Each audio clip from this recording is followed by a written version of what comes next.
holiday.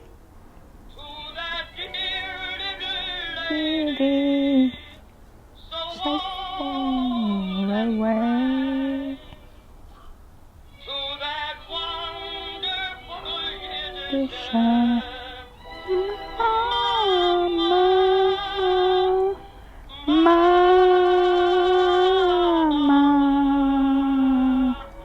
Mine. Wonderful. Just wonderful. So I don't know, who is this Yiddishe mama? Because she's not your Yiddishe mama. No. So I never had grandparents, as you know, but we eventually did have a grandmother on Zeyde's side till I was about 2, but I didn't know her. Auntie Essie is my Yiddishe mama. So Auntie Essie always loved me, and I always loved her, and I used to go to her every holiday. But I think more than that, it's more the fact of wishing I had one. I also had one other Yiddishe mama. Yeah. And that was Laura Cohen. Do you know about Laura Cohen? Okay. So we belonged to the congregation of the Petersburg Shul. It was about 400 families in Petersburg. And now Zeyde had grown up with a frum mother, not grown up, sorry, she wasn't around. Yes, grown up, because she was around until I was about 2. She had a frum mother, had a frum upbringing. That's why Sam married a frum girl. And so he was very into Shul. Anyway, we went. My mother never went. She hated. She fought with everybody, and they used to send. So when you belong to a congregation, you pay fees once a year, and she refused to pay the fees. And they used to fight, the chairman of the board used to fight with her and all this. So she never came to Shul, but I used to go. So I'd sit upstairs, and Ian and my dad sat downstairs, and I was all by myself. And one day this lovely, very well-dressed woman called Laura Cohen, whose husband was Mossy Cohen, a very well-known lawyer in Petersburg, called me over. And I went over and she said, "Are you all by yourself, dear?" She must have been 50, 60 then. And I said, "Yes." She said, "Where's your mummy?" And I said, "Where's your mother?" And I said, "Sure, she doesn't come to Shul." So she said, "You come and sit with me." So it was always her, and I think it was her 2 daughters-in-law and possibly a friend. And she was in the front row of the Shul, right over the bimah. And so she kept me a place, and I sat with her every Friday night. And I really, really loved her. I thought she was wonderful. I mean, she was well-dressed, she was well-spoken, but she was really nice to me. She held my hand, and she was just loving, such a lovely lady. Obviously I didn't have that at home. So I really, really loved her a lot. How old were you? 6, 7, maybe. Right. And I was, I had to go to Shul. But I sat with her probably until we left Petersburg when I was 15, 16. Oh, really? Yeah. And they and Gaga and Zeyde invited them to Ian's bar mitzvah, and they came. But they were very, very upper class Petersburgers. They were, they didn't mix with the likes of us. But she was such a lovely lady, Laura Cohen. So there was her, and then there was Auntie Essie, of course, that I was very, very close to. But I think deeper than that, no, there's nobody there. I think deeper than that, it was a wish that I had one, that I had a grandmother, or I had somebody who was like that, somebody who was so, it's okay, it's only Papa, somebody who was so warm and loving. And I never experienced that, Stephen, not once. I never, ever had a mother that said, "I love you and I'm proud of you." Never. Okay, but those are just words. But even just being, I don't know, soft and warm. Yeah. She wasn't able to do that. No. She used to serve up food, and she used to touch Zeyde's neck, or she always, of course, fondled Ian, but she never ever touched me. She didn't like me, Steve. She didn't like me. I was like Milo, and she didn't like me. She didn't want this little girl who was a busy little girl. I asked why about everything. Whenever she said something to me, told me to do something or something, I always said why. Don't ask me why. Don't have to tell you why, because I say so. You do it because I say so. And I was just a thorn in her side. Her whole life, I was a thorn in her side. Honestly, she really didn't like me. So I grew up with this sort of knowledge that I was never any good. And somehow my Yiddishe mama just touches those chords. It just sort of brings something about this Jewishness that I could never grasp.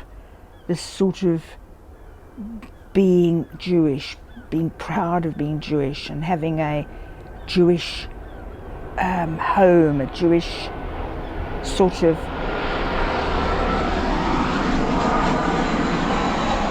environment that I obviously craved at that stage. Now, when we went on holiday and we went to Lummy and Sam, so this was Zeyde's younger brother Sam, he was fabulous. He was really nice. Jack was had a stick up his arse, but Sam was great. So with Sam, he was always fun. And he used to take me on his rounds, because he was a real old school family doctor. When we finished Friday nights up, he'd go on his rounds, and he answered the phone because he had to. And so we'd go on his rounds, and we'd have, he smoked in the car. She wouldn't let him smoke at home, so he smoked in the car. Smoked in the bathroom. And basically, we used to go on his rounds, and he used to take me into these lovely people. He worked for he was a doctor for the gasworks people and the farmers, and he was a very homely, Hamish sort of doctor, but he never seemed to have wealthy patients. And I'm sure he had contracts with them, various factories and things. He had That's okay. I'm sure he had contracts with him. So I used to go in and meet them, and he always showed me what he was doing, what the stethoscope was for, and he let me hear the children's cough, and he was so nice. But that home was very sort of what you think of as a Jewish home, very warm, and all the smells of the kosher food, and I don't know, there was something so ritualistic, Friday night, everything stopped, and, Saturday morning, and Saturday was quiet, and everybody walked to Shul in Yeovil, and so that really, sort of made an imprint on me, although I was always sent to Auntie Essie, and Ian went to them, or Auntie Doris. So, yeah, so those are my memories, but there's something so deep inside me. This whole Jewishness is so deep inside me. I feel it, I know it, but it sort of leaves me stone cold, because I'll never be able to touch it. Is it really related to Jewishness? I mean, for me, hearing that, obviously, you in many ways exemplify that for me. You are that to me. But that's got nothing to do with Jewishness. That's got to do with the fact that you are a very devoted and caring. I would say devoted and caring are the two aspects that I think are most exemplified in that song. And yeah, to get that combination, I mean, again, it's also something that then one, I guess, wishes that one would then have from a partner, right? That you so it's not just the mama, it's like the devoted and caring partner, which maybe apart from Ida, I don't actually think I've ever really had that truly devoted and caring partner. But it is motherliness, isn't it? As well as motherliness. Ida has motherliness. Well, I would say it's a very I'd say it's very personality style. I think it's an Enneagram 2 type thing. Right. Enneagram 2, with an Enneagram 6, but it is. Yeah, I mean, I totally get that yearning, because in a way, even though, of course, I've had that all my life, thankfully, from you. I wonder if I'll ever get that from another human being. Yeah. Well, I never have either. And funnily enough, I was thinking about it the other day, and I was thinking exactly the question you asked me. Why would my Yiddish mama, what is it about it? And what did I think of Auntie Essie and Laura Cohen? There's no, my mother wasn't in it. But it's funny that Laura Cohen came to my mind because, when we went to Joburg, I was so sorry I didn't, take her address and write to her anything. Just lost contact. There was no social media. Couldn't look on Facebook and get her as a friend. That was it. She was gone from my life. And she was very, very important to me. But I always had this, Jewish kids in Petersburg didn't like us. Because the Jewish kids, like most Jews, even here in London. Speak up. It's not like, who are you worried is not going to hear this? Well, like the next door are going to be like, oh shit, she's Jewish. She's sorry, it's just, talking about other people. So we were always outcasts. Well, I was. I always had Priscilla and Cynthia, of course. They were my friends, but we were always outcasts. And they weren't so I never really know. So I never really joined in. I was sent to Habonim. I went to Habonim camps. I enjoyed them, but I made no contact with anybody. It wasn't like when we got to Joburg, I couldn't go to the school because I had repeated standard 9, so I was going to standard 10. I couldn't go to a new school in Joburg to standard 10. Ian was going to standard 9. So I went to Oxford College in Rosebank, right? And how was I going to get there? My parents went to work, so I had to go by bike. So I went by bike all the way down through that suburb, up Rosebank, all the way through. It was in Rosebank. And then I had to put my bike outside. Nobody else had a bike outside Oxford College. And of course I walked in. How long was that ride? How long would that take? 3/4 of an hour. Wow. Oh yeah, it was a long ride. But I'll tell you what happened. And sister, I went on my bike. So the first day I got there was a girl there called Lee. And she had been at Habonim with me a couple of years, or maybe two lots of Habonim camp. And she came bursting out, blonde girl, snazzy, Jewish kugel from Rosebank with her friends. And she said, "Hi, Joss," whatever it was. And then she said, "Whose bike is it?" And I said, "It's mine." She said, "How did you get here?" I said, "I came by bike." I said, "Which bike?" That's my bike. And she said, and they all burst out laughing, because like you see in the movies, oh my God, can you imagine, girls? She came on a bike. So I rode home that day and I took the bike and I threw it in the garage and I shouted at my mum, "I'm never going on that bike ever again." And then I used to take 2 buses. So I took a bus through the dip by Greenside Bowling Club, and then I waited on the corner there and I took a bus up to Rosebank. So that's what I did there. And then just a side thing, we had the bulldogs, Sheba and Spike. So Sheba suddenly produced 3 puppies. We didn't even know she was pregnant, obviously from Spike. And Gaga was, the day she had the puppies, Gaga had her stroke and was taken to hospital. Well, she went to hospital and had the stroke in hospital. She didn't actually have it at home. She had terrible migraine, and we fetched her from the bus stop. She told us to fetch her, and she lay down, and then she was taken to hospital. Zeyde took her to hospital, and Sheba had her puppies when she went to hospital. So the next day I went to college, and Ernest phoned me. He phoned the college and he said, "Can you speak to me?"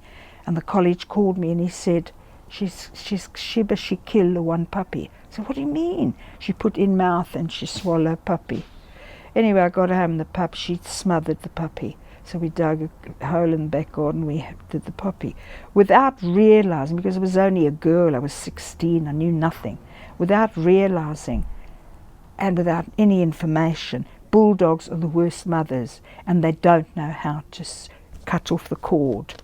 All dogs cut off the cord the minute the puppy comes out with their teeth. They don't know what to do, and they don't know how to lick them or anything. And so she had tried to put them in her mouth, presumably to cut off the cord. I didn't know this, and I thought it was just 1 puppy. So bulldogs, when bulldogs have puppies, they are in a double crate. The mother's there, the puppies are there, and the breeder puts the puppies to suckle and then takes them away, or watches them. You never leave the puppies with the bulldogs. She'll lie on them, for very stupid mothers. So the next day, again, I got home from college. There's another one dead, and I saw it. And the next there was another one dead, and we had to bury them. Crazy. Terrible. In the meantime, my mother comes round from her. She's not speaking properly, but she's asking about the bulldogs and the puppies, and I'm going, yeah, they're absolutely fine. Don't worry, they're absolutely fine. So that wasn't very nice. Would she have known what to do? Probably. I doubt it. No. But she would have been at home. Right. Okay. So she would have seen what the bulldogs were doing. Yeah. I went to school. I went to college. I was at college. My mother was in hospital. My father cried. Unless he was at work, he was crying. Yeah, and I don't even remember. I suppose he went to Greenside School right down the road. He walked to school. So so I had that experience with those Jewish girls there. Then I used to go to Habonim, and I loved being a Habonim leader. So I did 2 years of just Habonim, and I'd done guards. I loved being out of the house. I loved that.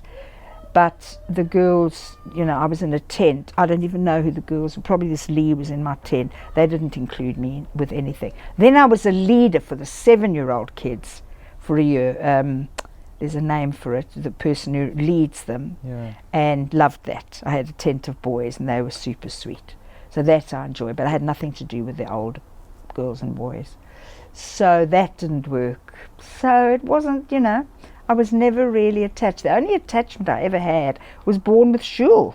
Now that was funny, wasn't it? Because I said that's the way for us to meet people. So we went there because Dad was Christian. So we went to Bournemouth Shul, and then they asked me. I met Linda Ford Horn, who every now and then contacts me. And then they asked me to head up the. Then I went to Zeyde and said, I don't know much about Zeyde, but I'll do the beginners. You give me a book.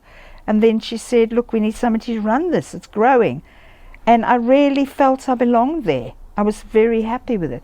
But it was so difficult for me to drive in and out. I was struggling so much that first year or two with my own problems. Then I left and everything. And it seemed like that was only really you, because it's not like, I can't remember us ever going there or doing stuff. I don't think we had any desire. You were in the eldest class there. Really? Yes. You were in, or was it Mark? No, you weren't. You were older. Mark was in the older class with the Sutendorp's daughter.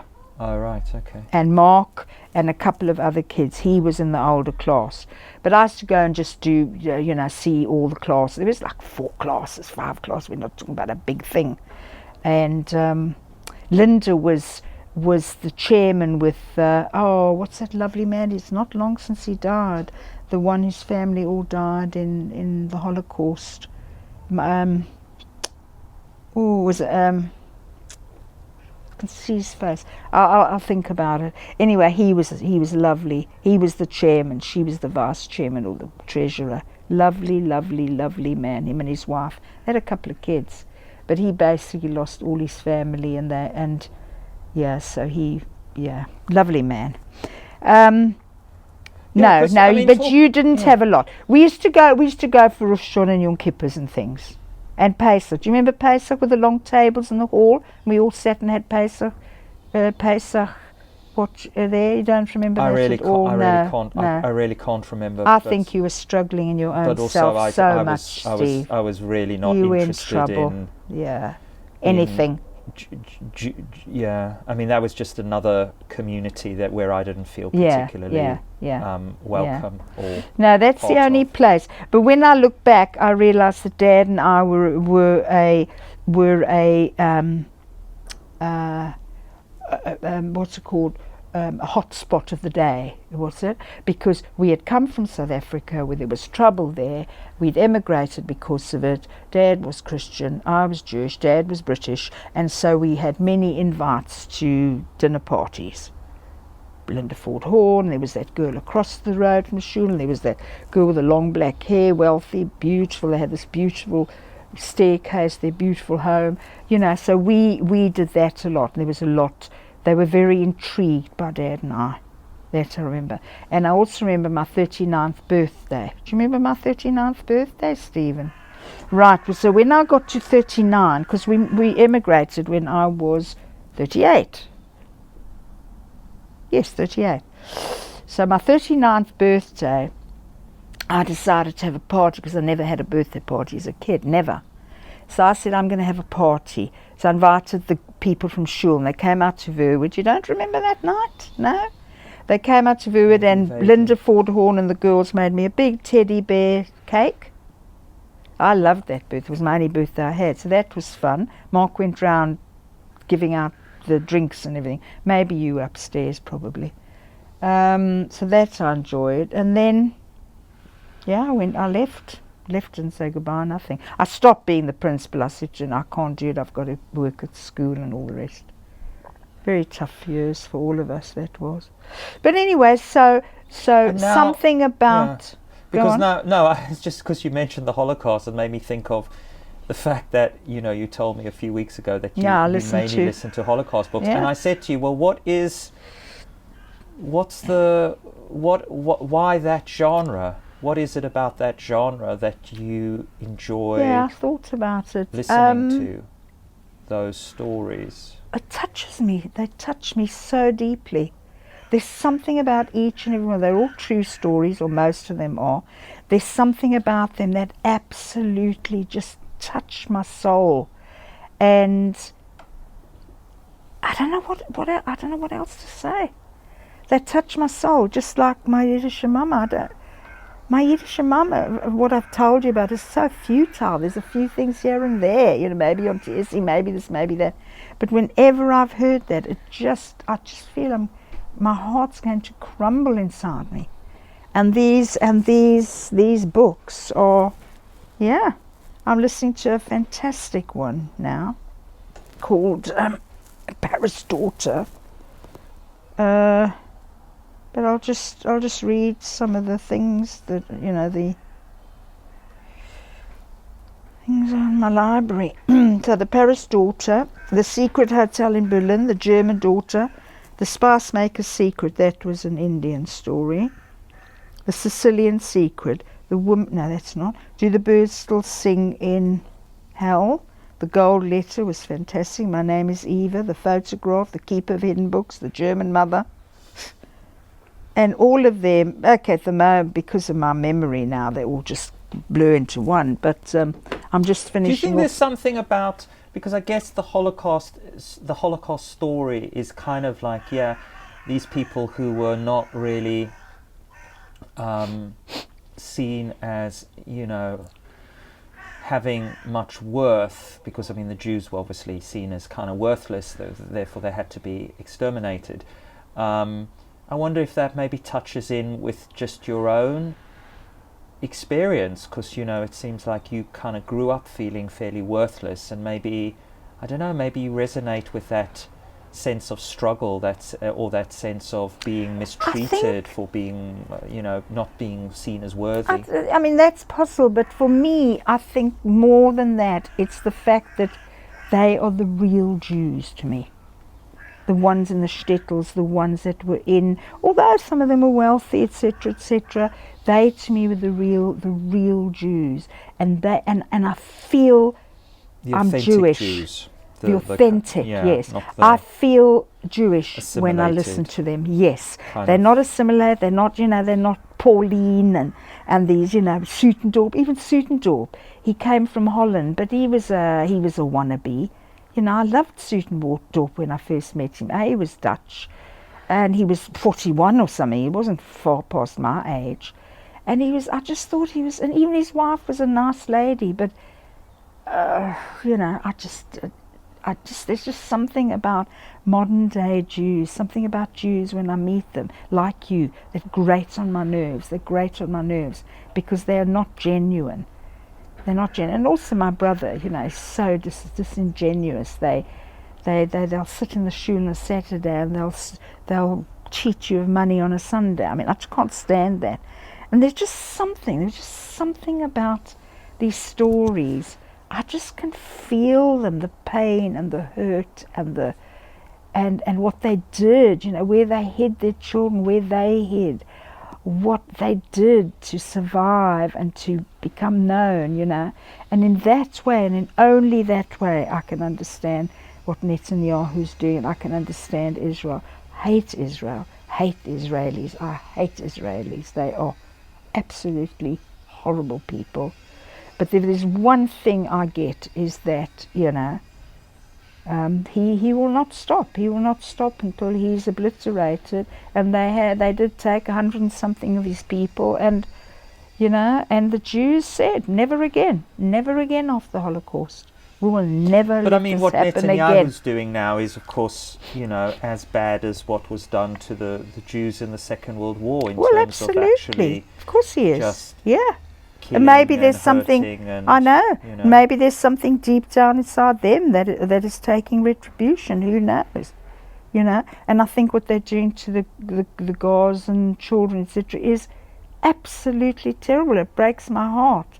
But there's something about he's not giving in, which I like. There's something about his determination to sort this out. I mean, there should be two states. I understand. I know it should happen. We know it should happen in Ukraine. We know it should happen in America. We know it should happen here, probably. That doesn't help us. But there is just something about, I don't know, there's something about, I mean, this is a change. So there's a woman that walks down the road when we go walking, and she's got a gammy hand, a gammy leg, and crooked teeth. Funny little woman. She talks funny. She's had a stroke. Sweet lady, and she loves the dogs. So she always stands there. I always think she's going to fall over, and she loves the dogs, and she says hello to them. And if they're either in box, she says, "No, you know me by now." And she laughs at me. She says, "I've got a sore throat, and so I've decided I'm going to stop drinking coffee," because she goes up to Costa. This sort of a woman, She's had a stroke, and today her shoe was unlaced. And she said, "Oh, I've just got to be careful till I get home." So I said, "I'll do it." And I got down on my knees on the pavement, and I tied her shoelace for her. Just without thinking, I got up, and Valerie said, "That is what I love about you." She said, "You'll do anything for anybody." She said, "You battle to go on your knees, you battle to get up again, and you got down on the cold pavement to tie this woman's shoelaces, But that I learned from my father.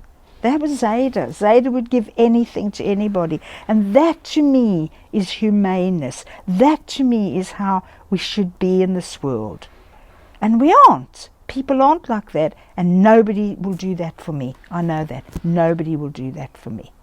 And I just think, I didn't even think. I just got down on the pavement and did her shoelaces. Struggled to get up again. It's just my way, it's just my way. And there's just so many things happen in these stories that just touch me so deeply. They touch me so deeply. There's very little that I guess it's very anymore. Good and evil in a way are very clearly kind of defined in these stories. You know who are the goodies, you know who are the baddies.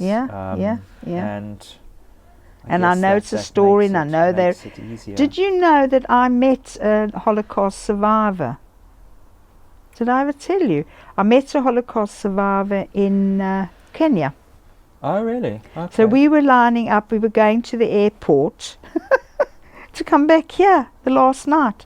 And I knew it was a Jewish family behind us. I knew it was the Boba and the daughter and the son and 2 grandchildren. It was obvious to me, right? So when we get to Miss walking, she's behind me, and she said something like, we were talking about, she had a wonderful time, very broad, the broad Germanic or whatever accent.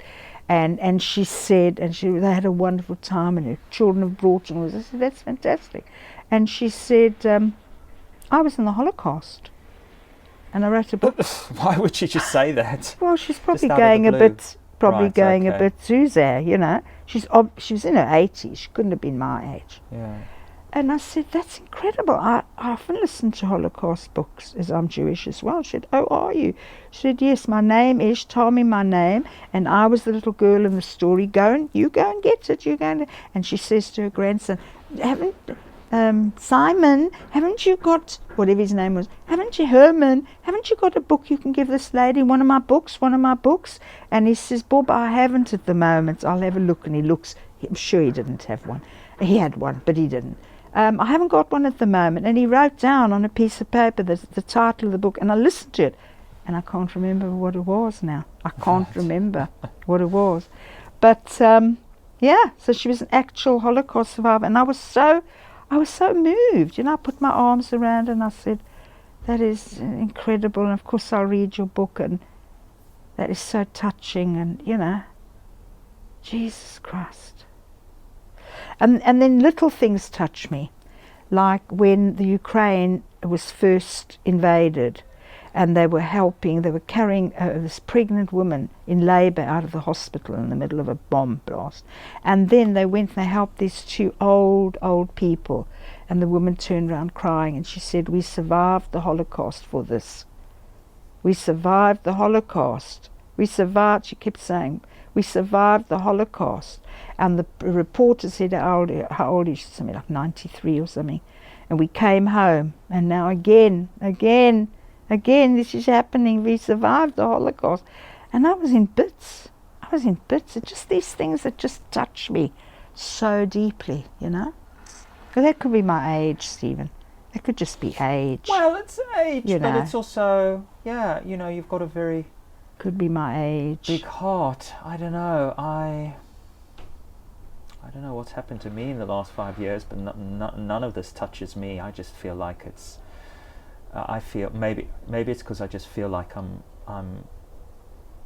not even part of the human race anymore. I just feel like I'm on planet Steve, and I just look down and I see what everyone else is, all the human race is getting upset by or involved by, and I'm like, well, what do they expect? I'm not even part of this human race. I don't even belong to you. You've been fighting your own battles, you see. You've been fighting your own battles. But also, you have to know one thing about this being a two. It is not something I think about. It is not something I plan. Being nice or being gentle is not something, you know what I mean? Sure. It just is there. It just is there. And it's so deeply involved in the fact that I was, not only that I was ill-treated, that I never fitted in anywhere, like I know you felt. I never felt I fitted in. I fitted in with Priscilla and Cynthia, loved them to bits, and we were like kids, barefoot walking back and forth to our house in the good old days. So I think that's something that doesn't really come naturally to you, first of all. To you, to Mark, to Dad, to anybody. I don't know. Who have I met that thinks like I do? I don't know. But that doesn't mean that's been good for me, because it's made me a bit of a pushover. And being a bit of a pushover and an easy, it's not good. Are you happy? Have you got her in as well? Yeah. Oh, baby. It's it's a very, very strange feeling. But you're coming out of what was a few really, really bad years. Really bad years. You had me really, really worried very often. And I know one can feel suicidal in winter, as I often have myself. But there was this desolation, as you say, there's nothing more to the human race, there's nothing more for anybody, that really, really hurt me and worried me terribly, really worried me terribly.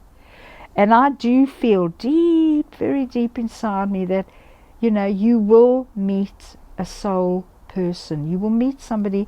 I don't know if it's going to be a man you'll meet, you'll just be good friends with. I don't know if it will be a woman. I don't know if it will be somebody young, old. I don't know what it is.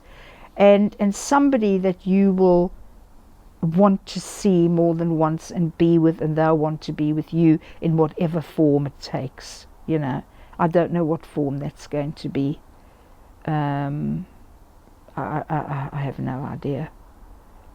And I hope that's all one can hope for, Stephen. It's all you can hope for.